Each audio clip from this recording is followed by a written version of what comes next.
in this video, I'm going to talk about how a behavioral interview can help you to become more confident and to interview better.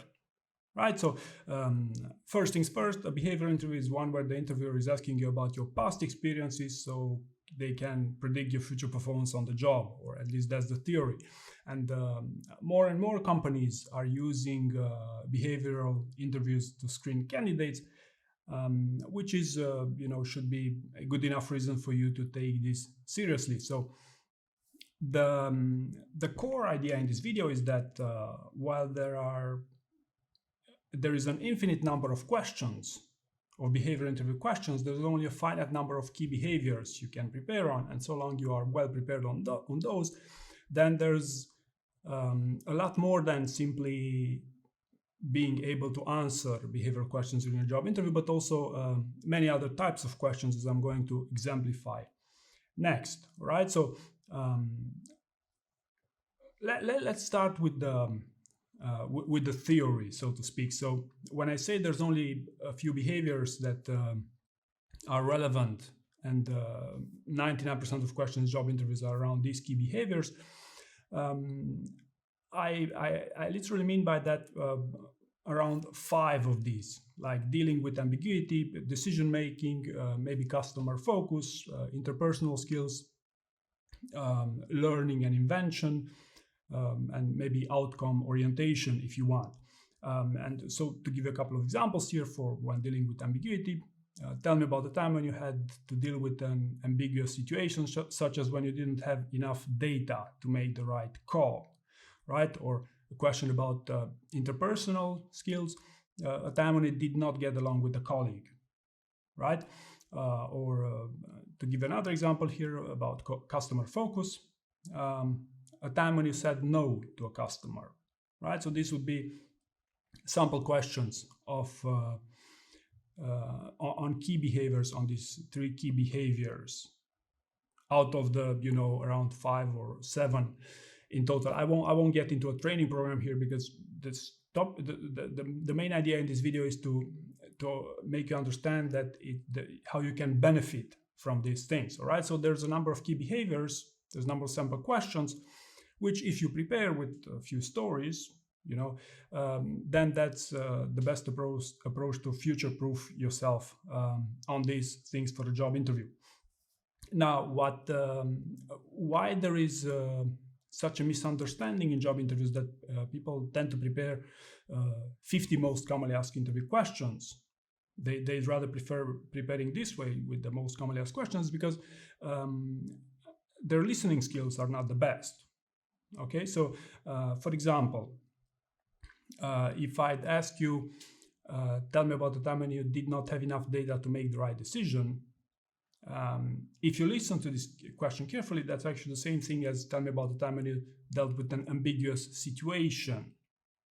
Okay, which if you remember, I completed that question with such as when you didn't have enough data to make the right call, right? So in other words, a story which you use of dealing with an ambiguous situation might as well fit into a time when you did not have enough data to make the right call or to make the right decision, right?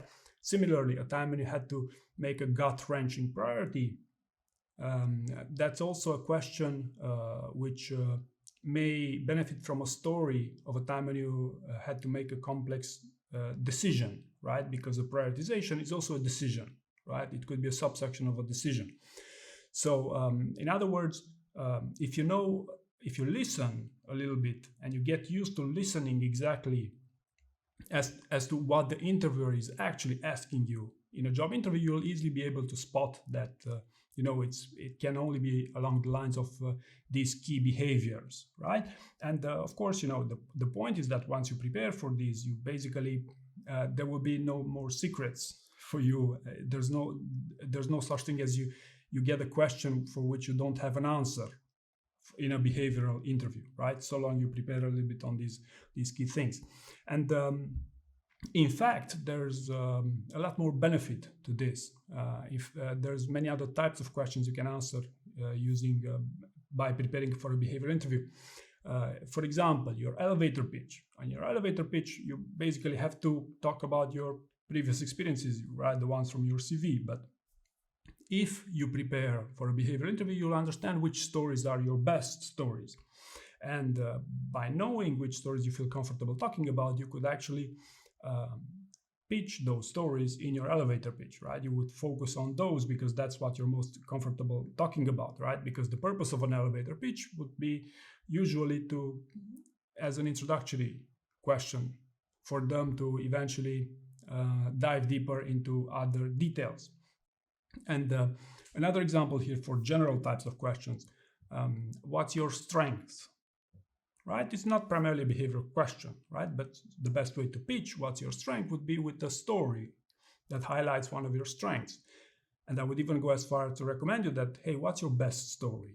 Okay, does that story sell yourself on your strength? I bet it will. So then, the best way to answer what's your strength would be your best story, right?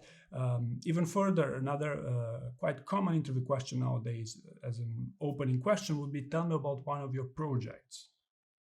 Okay, again, assuming you prepared a little bit on some key behaviors, what are the main highlights, what are your main stories that you would want to communicate during a job interview. Tell me about one of your projects can be best answered using what's your best story, right? So, don't expect them to ask you both what's your best story and what's your strength and your elevator pitch in the same interview, except if they're not happy with with the starting point of a conversation. But usually you only get one introductory question and then they will take it from there, right? So long story short, general types of questions can also greatly benefit if you prepared for the behavioral interview. And there's always going to be an introductory general question in a job interview, right? Another type of questions which can be answered using behavioral interviews are the open-ended questions. How do you manage? How do you prioritize? Right? So how do you manage could be translated, tell me about time when you manage the project successfully, or 3 times if you want, when you manage the project successfully, right? So how do you manage? An open-ended questions can very well be answered with 3 examples, or 1 example if you want, of a time when you managed something or a time you prioritized something successfully, right? Or how do you manage teams? Again, could be well explained using your story bank, right? So these were the open-ended questions. Another type of question would be the situational type of questions. How would you diffuse a conflict with a colleague, right?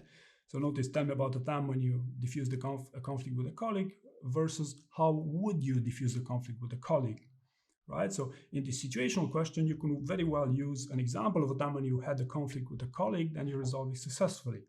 And by the way, even better if you have 3 examples of time when you diffuse a conflict situation, if you can give them just quickly during the job interview and even ask them, hey, which one would you like me to develop more on? Okay, so again, situational questions could also greatly benefit. And last but not least, the subject matter expertise types of questions, or even the technical questions if you want. Usually, in a job interview, there will be those general types of questions, tell me about one of your projects, and then they will gradually dive deeper into details, or even uncomfortably deep for some of us. So by preparing the behavioral part of the interview, you basically set yourself up for success, for a successful interview, because even if you are not the most qualified candidate for the job that company is interviewing, so long they understand that you are the type of person who does well with these things and understands very well how to answer their questions and how to answer their concerns, after all, because that's what the interview is all about. They want to understand more about you. They want to qualify based on previous experiences.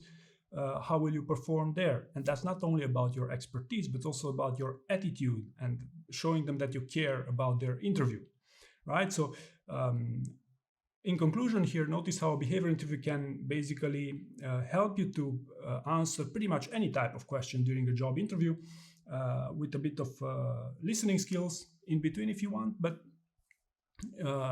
so to be clear here, they are of great advantage if you take them seriously. So I hope you found this information useful, and thank you very much for watching.